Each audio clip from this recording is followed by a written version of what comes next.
Ele era o maior navio já construído em sua era e deveria ser inafundável. Mas poucos dias depois de sair em sua primeira viagem em 1912, o Titanic se foi sob as ondas implacáveis do Oceano Atlântico Norte. E de seus mais de 2.200 passageiros e tripulação, apenas 706 sobreviveram àquela noite trágica.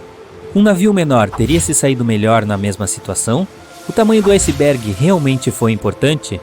Foi um erro o navio mudar de rumo no último minuto enquanto tentava evitar o impacto? Estas são 3 perguntas que fazem as pessoas pensarem: e se? Sabemos que o Titanic era considerado uma maravilha da engenharia em sua época.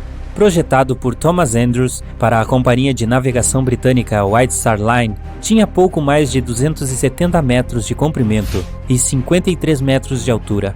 Construído com espaço abundante para 840 cabines, uma piscina, uma quadra de squash, uma academia e 2 salas de jantar. Mas uma das suas características inovadoras e importantes podia ser encontrada abaixo do convés. O casco do Titanic era dividido em 16 compartimentos projetados para serem estanques. Até 4 desses compartimentos poderiam ser tomados por água em caso de violação, com os 12 restantes ajudando a manter o navio danificado à tona. Graças a esses compartimentos, o navio foi considerado inafundável. Há rumores de que Philip Frank, vice-presidente da White Star Line, até declarou: "É impossível que o Titanic afunde. O navio é inafundável e nada além de inconvenientes serão sofridos pelos passageiros." Em 14 de abril de 1912, isso provou ser um erro quando o Titanic atingiu um iceberg. À medida que o gelo rasgava ao longo do casco do navio, vários desses compartimentos estanques se romperam. Levou apenas 2 horas e meia para o Titanic afundar. O tamanho do iceberg que o Titanic atingiu selou seu destino? Um iceberg maior ou menor teria feito alguma diferença? Icebergs existem em uma grande variedade de formas e tamanhos. Eles são pedaços de gelo que se separam das geleiras ou plataformas de gelo no Ártico e na Antártica, e agora estão vagando pelo oceano até que eventualmente derretem. Um dos icebergs mais altos já encontrados facilmente faria o Titanic parecer pequeno. Descoberto em 1957, tinha 168 metros de altura. Isso é perto da altura do monumento a Washington. Imagine bater em algo deste tamanho. Icebergs menores, no entanto, podem ser igualmente perigosos. Alguns são do tamanho de casas e são considerados como pedaços de iceberg. Outros, mais próximos do tamanho de um carro, são chamados de growlers ou rugidos. Estes podem ser muito mais difíceis de serem localizados por navios e barcos, portanto mais difíceis de se evitar. E, embora menores, eles podem produzir muitos danos. Também é fundamental lembrar que os icebergs são sempre maiores do que parecem, com a maior parte de sua massa escondida abaixo da superfície do oceano. Na verdade, mais de 80% do volume de um iceberg está debaixo d'água. A maioria de suas bordas afiadas e irregulares não pode ser vista. Passe muito perto de um e você corre o risco de danificar o casco do seu navio. Como o Titanic não sabia de sua condenação iminente, um iceberg menor, atingido no mesmo ângulo, ainda poderia ter sido suficiente para derrubar esse poderoso navio. Agora é possível que, se o iceberg tivesse sido maior, ele tivesse sido avistado mais cedo. O Titanic poderia ter tido tempo de alterar o curso e evitar o impacto. Mas escapar daquele iceberg não teria garantido a segurança do Titanic. Ele estava viajando em um trecho perigoso do Atlântico chamado Iceberg Alley, ou Beco do Iceberg, que fica localizado a 402 quilômetros a leste e sudeste de Terra Nova, Canadá. Atrás de um iceberg pode haver outro, e outro logo depois.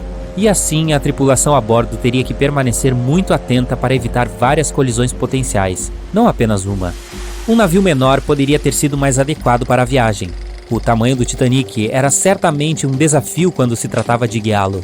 Na verdade, tinha acabado de deixar sua doca em Southampton quando quase colidiu com outro transatlântico menor, o SS New York, escapando por apenas 60 centímetros.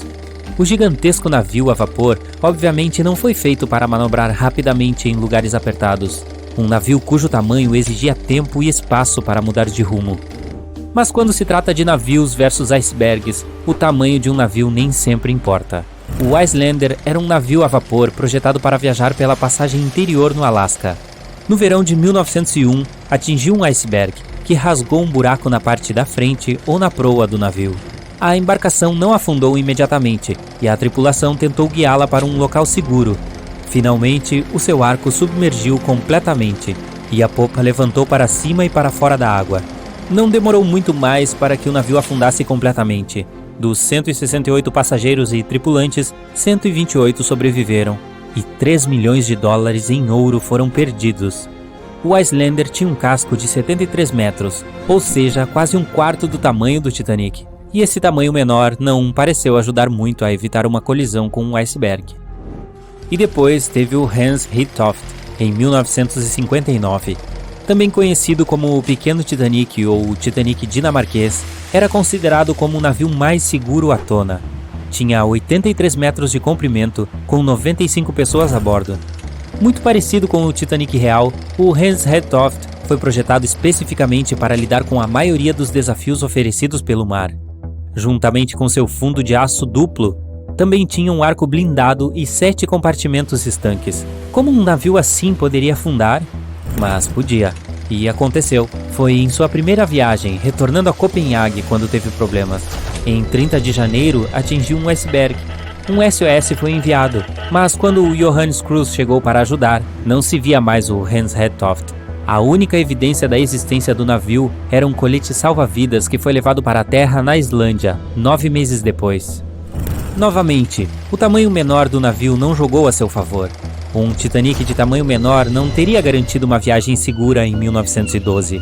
O e se final diz respeito à escolha de última hora quando o iceberg foi visto e o alarme soou.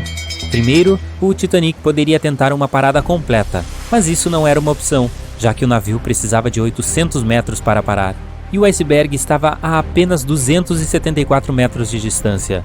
Em segundo lugar, o Titanic poderia tentar evitar o iceberg afastando-se dele. Isso foi o que o capitão pediu, mas a tentativa não teve sucesso, resultando em um corte profundo no casco do navio. A opção final? Colidir com o iceberg de frente. Isso teria feito alguma diferença? A resposta é um intrigante talvez. Alguns acreditam que uma colisão frontal teria salvo o Titanic. Nesse cenário, a colisão teria limitado os danos à própria frente do navio. Em vez de o iceberg rasgar o casco e comprometer vários dos compartimentos estanques, apenas 4 dos compartimentos teriam sido violados. Isso significa que os outros poderiam fazer seu trabalho de manter o Titanic à tona.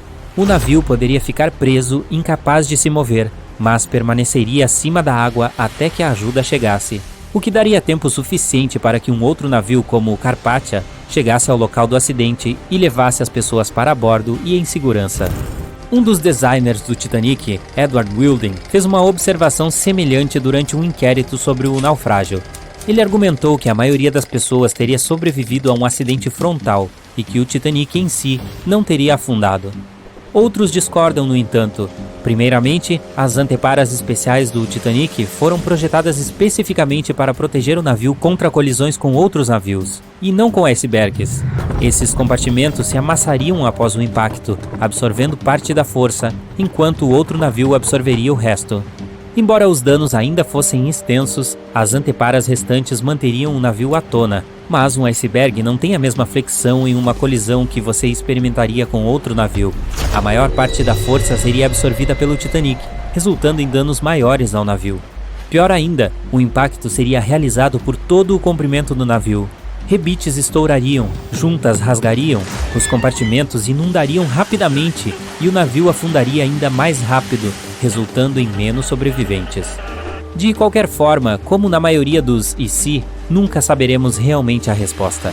Por mais trágica que tenha sido a primeira e derradeira viagem do Titanic, resultou em mudanças que ajudaram a tornar as aventuras no mar muito mais seguras. Resultados de interrogatórios sobre o desastre levaram à criação da Patrulha Internacional de Gelo, ou ICC, em 1914. Uma organização que rastreia icebergs nos oceanos Atlântico e Ártico para garantir que os navios na área possam evitá-los. Nos Estados Unidos e na Grã-Bretanha, passou a ser exigido que os navios carreguem botes salva-vidas suficientes para acomodar todas as pessoas a bordo. Treinamentos regulares com botes salva-vidas se tornaram obrigatórios. E, finalmente, as anteparas dos navios foram aumentadas para manter a água fora. Os fundos também foram esticados para criar cascos duplos, ajudando a tornar os compartimentos verdadeiramente estanques. Não há como negar que o Titanic foi uma tragédia terrível, mas as lições aprendidas com essa noite para jamais esquecer ajudaram a evitar muitas outras. Há mais de um século, o Titanic bateu em um iceberg e afundou no fundo do Oceano Atlântico. Das 2.240 pessoas a bordo, apenas cerca de 700 sobreviveram. Desde então, a tragédia tem sido tema de inúmeros filmes, documentários e livros. Embora tenhamos aprendido muito sobre o navio e muitas pessoas a bordo, quase não sabemos nada sobre o iceberg responsável pela catástrofe, especialmente qualquer coisa sobre o seu tamanho. Mas talvez possamos encontrar algumas pistas. O Titanic foi construído pela White Star Line como parte de sua nova frota de navios de passageiros. Na época, era o maior navio já construído, e fez jus ao nome. Ele tinha 270 metros de comprimento, o equivalente a 2 campos e meio de futebol colocados lado a lado, e 53 metros de altura, o que equivale a 10 girafas em pé uma sobre a outra. Da linha d'água até o convés, o barco tinha 18 metros de altura, quase a altura de um prédio de 4 andares. O Titanic era grande o suficiente para ter cafeterias com varanda, restaurante, sala de leitura e escrita, banho turco, academia e quadras de squash. Havia até espaço para uma piscina. O navio poderia transportar um total de 3.300 pessoas, incluindo 2.435 passageiros e 900 tripulantes. Embora o luxo fosse importante, a segurança era primordial. O Titanic foi projetado para ter 16 compartimentos estanques abaixo do convés. Se o casco do navio fosse de alguma forma comprometido em um acidente, até 4 desses compartimentos suportariam a invasão de água, enquanto os 12 restantes manteriam o navio flutuando. Philip Franklin, vice-presidente da White Star Line, disse que era isso que tornava o navio verdadeiramente notável. Acredita-se que o homem tenha dito: "Não há perigo de que o Titanic afunde, o barco é inafundável, e nada além de inconvenientes serão sofridos pelos passageiros." Ele estava tão errado. O navio deixou a Inglaterra para sua primeira e derradeira viagem em 10 de abril de 1912, e bastou um único iceberg para derrubar aquela poderosa embarcação. Os icebergs são fascinantes. Eles se formam durante um processo de desagregação, quando grandes pedaços de gelo de água doce se soltam das geleiras e flutuam em águas abertas. Eles lentamente derretem e desaparecem. No hemisfério norte, a maioria desses icebergs vem da Groenlândia. No sul, eles vêm da Antártida. O que você vê sobre a superfície da água é apenas uma pequena porção de um iceberg. Daí a expressão é apenas a ponta do iceberg. A maior parte, até 90%, fica escondida sob a água. Somente examinando as fotos da coisa toda você pode realmente apreciar como os icebergs são enormes. É a parte escondida do iceberg que costuma ser a mais perigosa. Sob as ondas pode ter bordas irregulares em lugares aleatórios. É fácil um navio bater sem perceber, resultando em sérios danos ao fundo do casco. E não são apenas os grandes icebergs que requerem atenção. Os menores, que são mais difíceis de detectar, podem ser igualmente perigosos. Growlers e pedaços de bergia são pequenos pedaços de icebergs em desintegração. Um growler, por exemplo, tem menos de 2 metros de comprimento, com um pouco mais de 1 metro aparecendo acima da água. E um pedaço de bergia tem menos de 4 metros de comprimento. O perigo dos icebergs era bem conhecido quando o Titanic partiu. Em 1901, o Islander viajava pela passagem interior rumo ao Alasca quando colidiu com um iceberg e afundou imediatamente. Felizmente, 138 das 178 pessoas a bordo conseguiram chegar em segurança. Naquela época, não havia nenhum equipamento especial para detectar icebergs. A melhor ferramenta era os olhos. De um ponto de observação especial acima do navio chamado Ninho de Corvo, 2 membros da tripulação ficavam olhando para o oceano em busca de possíveis perigos. O Ninho de Corvo estava localizado na frente do navio, 14 metros acima do convés. Ficava preso ao mastro. Desta altura, uma pessoa tinha uma boa visão do oceano. Se visse algo suspeito, poderia tocar um grande sino e fazer soar o alarme. Depois disso, se poderia ligar de um telefone especial para avisar o capitão de qualquer perigo. Mas imagine que trabalho horrível deveria ser, especialmente na noite em que o Titanic afundou. O Ninho do Corvo não era uma sala quente e aconchegante cercada por janelas. Em vez disso, era uma grande banheira aberta exposta às variações do clima. Em 14 de abril de 1912, a temperatura do ar estava em torno de 4 graus Celsius, o que está próximo do congelamento. Com o navio se movendo a cerca de 23 nós, mais de 42 km por hora, os marinheiros deviam estar sentindo aquele ar frio pressionando contra qualquer pele exposta. A única coisa boa sobre o trabalho era que um turno durava apenas 2 horas. Frederick Fleet foi o marinheiro que realmente avistou o iceberg que afundou o Titanic. Ele estava no Ninho do Corvo trabalhando com Reginald Lee na época. Fleet cuidava do lado esquerdo do navio, enquanto Lee esquadrinhava o lado direito. Eram 22 horas quando os 2 homens começaram seu turno. Eles já haviam sido avisados sobre a possibilidade de gelo, mas quando está frio e escuro, pode parecer uma tarefa impossível. Pior ainda, os 2 homens nem sequer tinham binóculos para facilitar o trabalho. Fleet mais tarde insistiria que, se tivessem binóculos, poderiam ter evitado a tragédia. Com cerca de 20 minutos restantes no trabalho, os marinheiros notaram o iceberg. Fleet tocou o sino, 1 vez, 2 vezes e de novo. Ligou então para a ponte para informar a tripulação. No início, a ligação parecia chegar na hora certa. Os motores do navio inverteram e o enorme transatlântico conseguiu virar. No entanto, não foi o suficiente para evitar o iceberg. Pedaços de gelo caíram no convés do navio. O iceberg rasgou o casco e a água inundou. 2 horas e 40 minutos depois, o Titanic havia desaparecido. E aqui temos a pista número 1. O iceberg era grande o suficiente para ser visto a olho nu na escuridão da noite sem binóculos. Também era alto o suficiente para que pedaços de gelo caíssem no convés do navio. Como tudo isso aconteceu muito antes das mídias sociais e smartphones, ninguém a bordo fez fotos ou vídeos na época. Então, é claro, não temos nenhuma filmagem do iceberg real. Mas há fotos do possível iceberg mais tarde naquele dia. O SS Prince Adalbert estava navegando perto da área na manhã de 15 de abril de 1912.